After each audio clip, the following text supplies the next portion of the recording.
top stories this hour. Nearly 100 persons killed, hundreds wounded after war in Azerbaijan.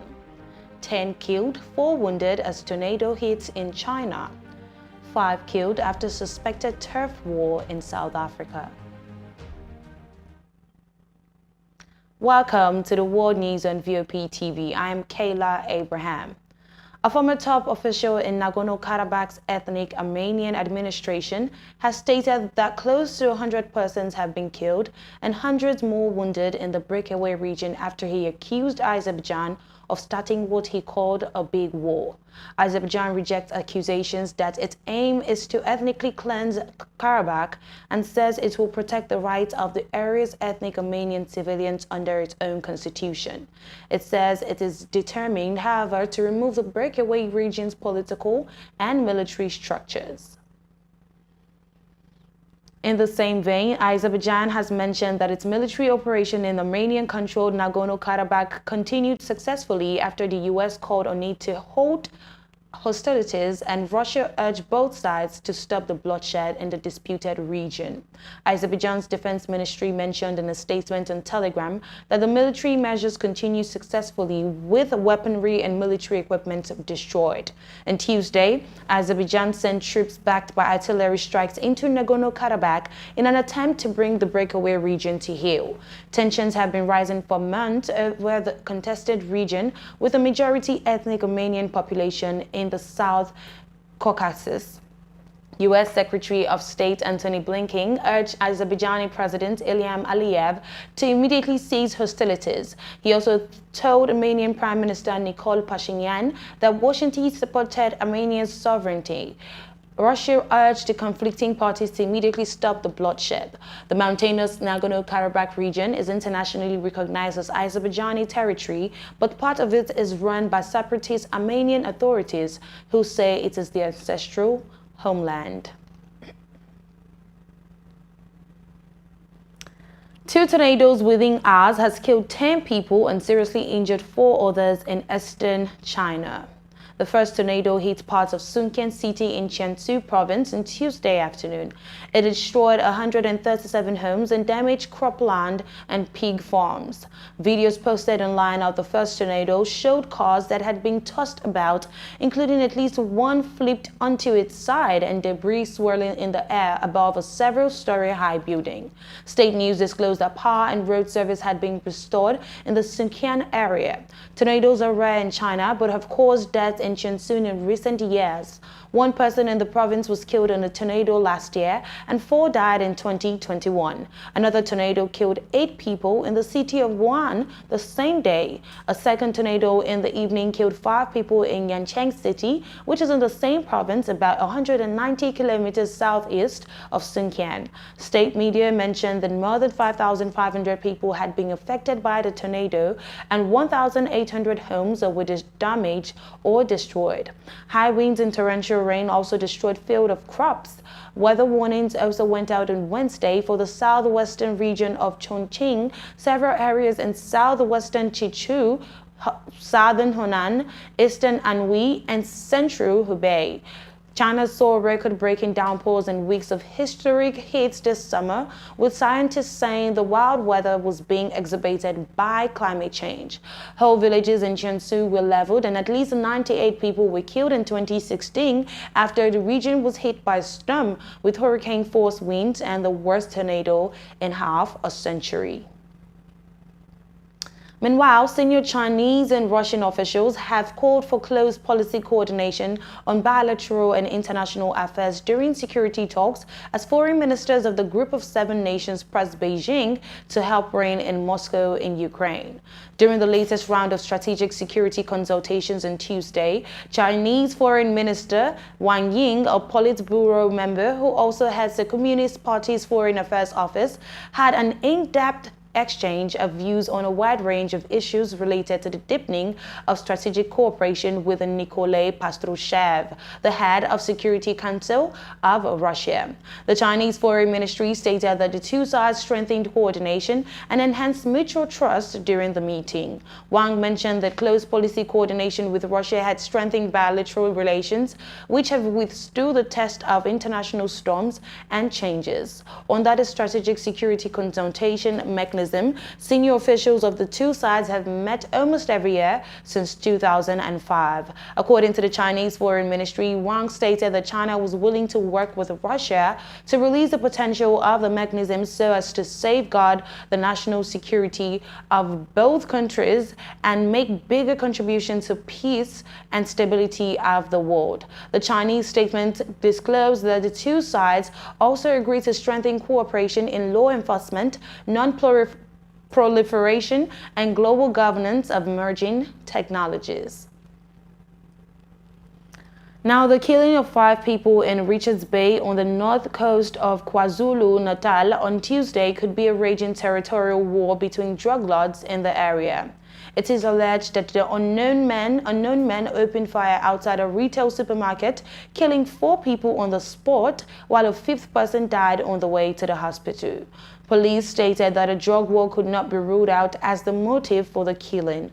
A source in the area who spoke on the condition of anonymity stated that some who were killed were car washers and there were suspicions that they were also involved in drugs. The source added that the motive could be a territorial war between drug lords who were fighting for customers.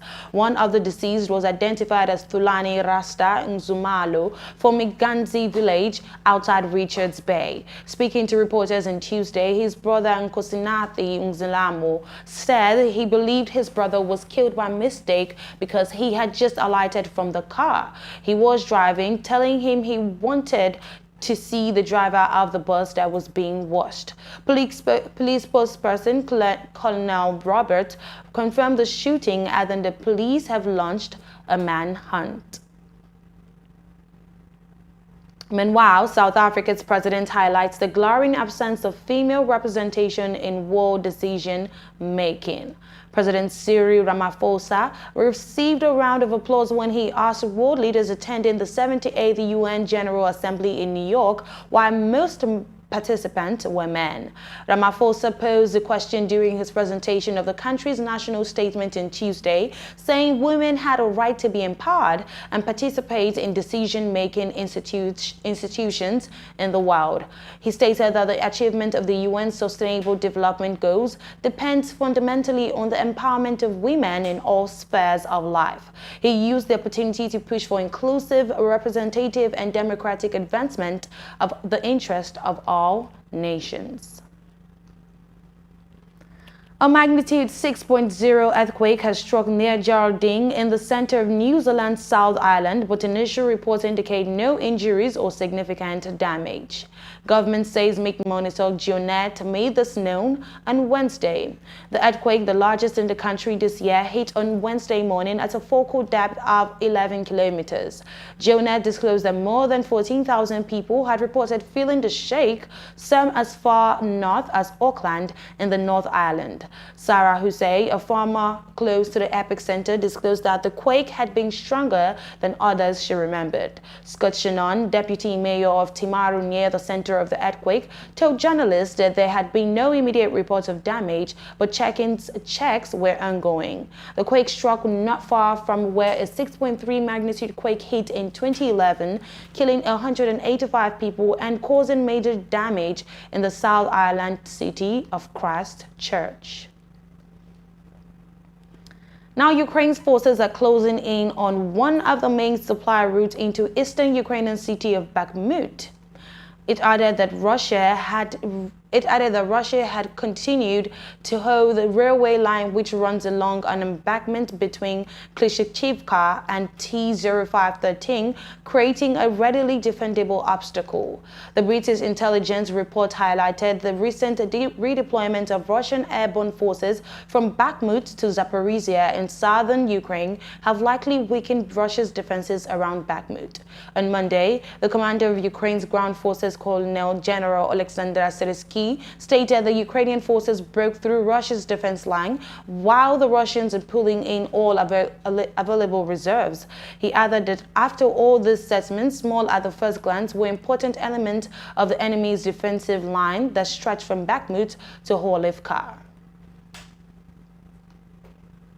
Meanwhile, Ukrainian President Volodymyr Zelensky traveled to New York to address the United Nations General Assembly in person for the first time since Moscow began its full-scale invasion of his country in February 2022. Dressed in his trademark khaki green shirt, he urged member states to come together to oppose Russian aggression and stressed the need for peace, recognizing Ukraine's territorial integrity.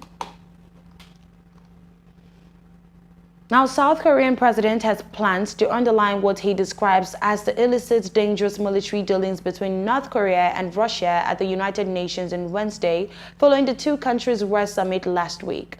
Yoon Suk-yeol was set to deliver a speech to the annual UN General Assembly after arriving in New York on Monday, just as North Korean leader Kim Jong-un returned from a week-long trip to Russia, during which he and President Vladimir Putin vowed to boost military cooperation.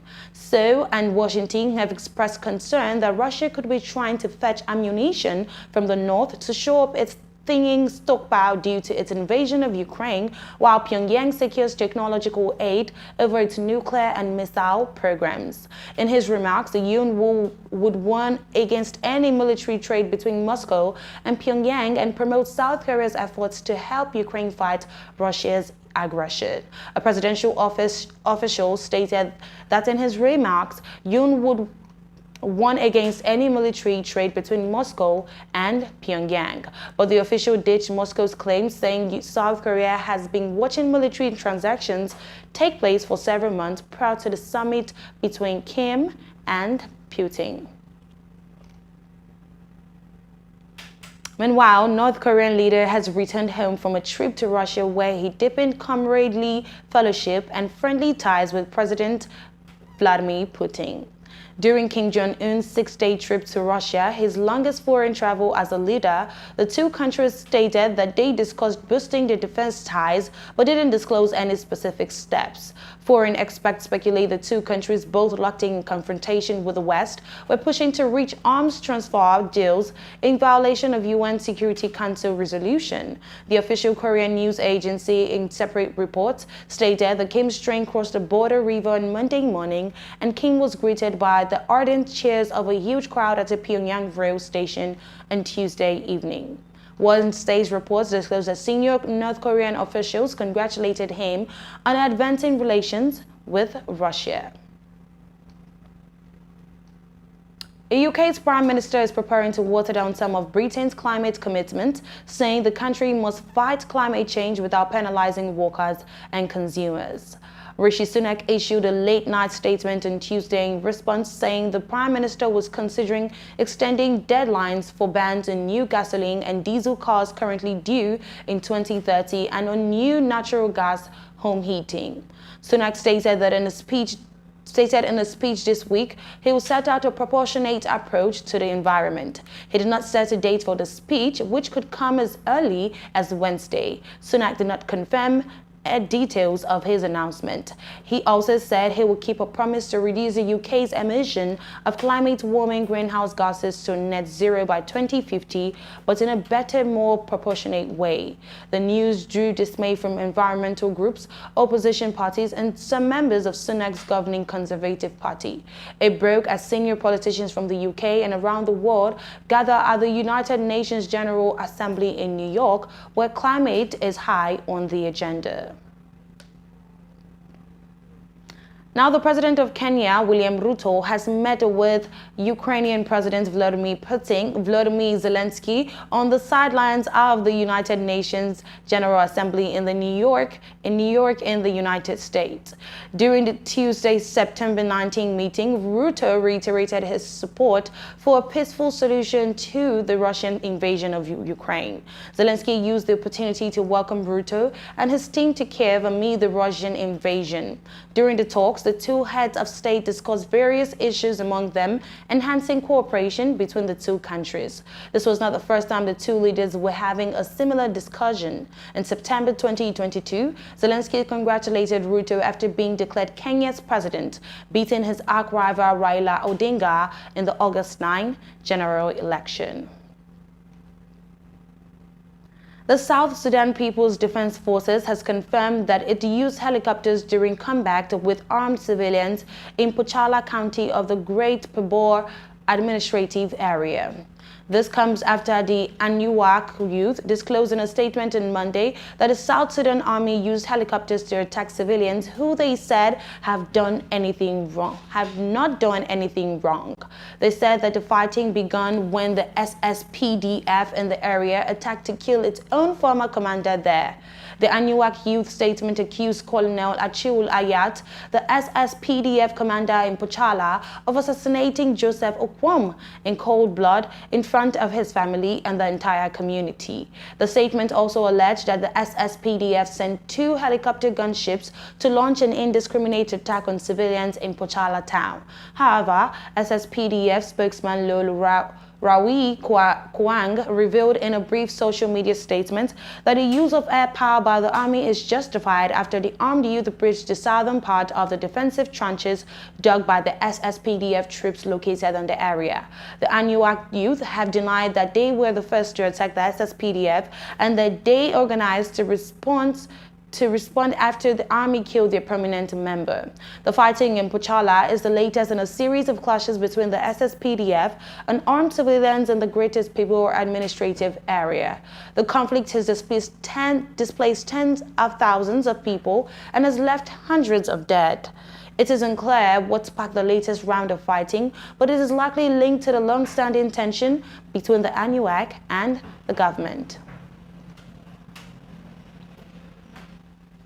Now, Rwanda's president has disclosed he will run for a 4th term in next year's presidential election. The country's ruling party, the Rwandan Patriotic Front, retained Kagame as its chairman in April. He has led the party since 1998. Kagame has been president of the East African nation since 2000. A controversial referendum in 2015 removed the 2-term constitutional limit for president. He won the last election in 2017 with about 98.8% of the vote. Rwanda under President Kagame has enjoyed relative political stability, but critics and human rights groups accuse his government of limiting political freedoms and suppressing dissent. Now, the European Union has confirmed its temporarily frozen payments to the World Food Programme for deliveries of humanitarian aid to Somalia. A spokesman for the European Commission, Blaž Ujvari, said the move was a precautionary measure to safeguard EU funds. A UN investigation has identified widespread theft of aid intended for vulnerable Somali people, with local officials, members of the security forces, and humanitarian workers all involved. Last year, the European Union spent more than $7 million on WFP operations in Somalia. The U.S. Agency for International Development says it's not currently planning to suspend food aid to Somalia. Meanwhile, cyber attackers have used services of technology companies based in the US and UK to target media sites from Somalia, Kosovo, and Turkmenistan. Curium, a non-profit hosting the site, stated this on Tuesday. Earlier this month, Committee to Protect Journalists reported on how cyber attackers used a Nebraska company, Ryobyte, in an attempt to knock these same media sites offline, as well as at least 3 others in Nigeria, Kyrgyzstan, and the Philippines. The findings provide new insight into how private companies are being used by malicious actors to try to suppress online reporting around the globe. In its new report, Curium disclosed that services from U.S. companies Phoenix Snap and Alliance Data and UK company IPXO had been used to conduct cyber attacks against media websites during August of this year. Those sites belong to the Somali journalist syndicate press freedom group Turkmen Did News, an exile-run site covering Turkmenistan and Nacional in Kosovo. All three outlets have previously faced censorship and intimidation efforts, including the arrest of employees, physical violence, and online harassment. Now, the Lebanon caretaker Minister of Economy and Trade, Amin Salam, welcomed the newly appointed Algerian ambassador to Lebanon, Rachid Belbaki, who paid him a protocol visit upon assuming his diplomatic duties in Lebanon. The pair discussed an array of general affairs and the very distinguished relationship that brings together Algeria and Lebanon, one people and two states. Discussions also focused on the general situation in Lebanon and the region, as well as on bilateral relations between Lebanon and Algeria, especially at the level of economic and trade cooperations. Now, Zimbabwe has earned a spot at this year's Miss Universe competition, which will take place in El Salvador, Central America, in 2 months. Brooke Brock Jackson, a 21-year-old beautician, was crowned the winner at a glamorous ceremony held at the Harare Hippodrome Auditorium. Jackson emerged victorious after competing with 11 other finalists and secured her ticket to represent Zimbabwe at the Miss Universe pageant in November. Jackson's win comes with a host of prizes, including $10,000 US cash prize, a trip to Victoria Falls, a 1-year contract with clothing company Hills Couture, a spa treatment, 2 years of accommodation, beauty products, and air tickets, and from Central America. Additionally, she will become a brand ambassador for several sponsoring companies. Now, finally, on the world news, Nigerian artist Burna Boy has postponed a live concert scheduled for this week in Johannesburg, South Africa. The event's ticketing agency disclosed that the show, which was booked at the 90,000 capacity First National Bank Stadium, will now be held on 16 December. Ticket Pro disclosed the gig was being delayed because of a lack of ticket sales, among other reasons. But Burna Boy's management company, Spaceship, is quoted by Nigerian media as blaming the concert's promoters for not fulfilling their contractual, financial, production, and technical obligations. It stated that the ticketing companies must ensure that ticket holders are fully refunded. And that's it on the world news on VOP TV. VOP Business Show coming up next. I am Kayla Abraham.